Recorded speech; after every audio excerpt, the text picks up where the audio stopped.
এদিকে আমি রান্না টান্না বসিয়েছি দেখো। আর আমাদের এদিকে যা প্রচুর ঠান্ডা পড়েছে, তো সেরকম আজকে রান্না কি শুধু আলুটা, শুধু সবজিটা কেটে রেখেছি আলুটা, আর একটা বেগুন পুড়িয়ে দিলাম। তো ওটা খেলাম এখন, যেহেতু সকালবেলা কিছু খাইনি, তো এখন এই জন্য একটা বেগুন পুড়িয়ে খেলাম, মুড়ি খেলাম। তো আর এদিকে দেখো কাপড় চোপড়গুলো শুকাচ্ছে না, যা দিন গেল 5-6 দিন থেকে আমাদের এখানে রোদই নেই। আর এই যে এটা হয়ে গেল, এটাই হচ্ছে প্রমাণ।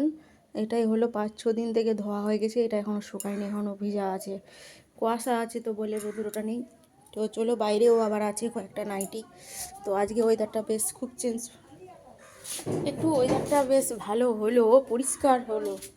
তো এখন রোদ্রটা হবে কি না জানি না, কিন্তু ওয়েদারটা এখন চেঞ্জ হয়ে যায়। দেখো এদিকে সূর্যটা উঠে গেছে অলরেডি, দেখো তোমরা দেখতে পাবা না, এই যে অনেকটা মানে ওয়েদারটা বেশ পরিষ্কার। আর অনেকগুলো কাপড় চোপড় আছে বাড়িতে, আর ওগুলো বাইরে আছে, ওগুলো নিয়ে এসি তারপর টিনের পর মেলবো।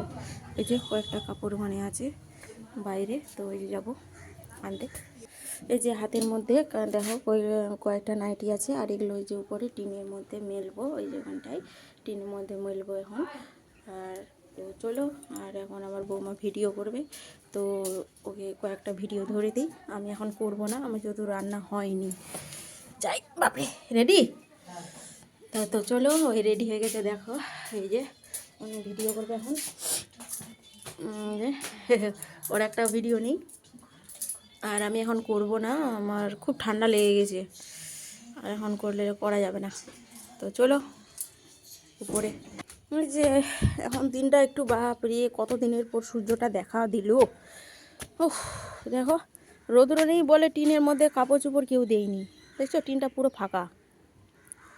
দেখো এখন মেলবো, এখন এগুলো মেলবো। তো এখান থেকে ব্লগটা শেষ করলাম বন্ধুরা। তো তোমরা কি কেমন আছো? আশা করি ভালো আছো। তো তোমরা সবাই ভালো থাকবে, সুস্থ থাকবে।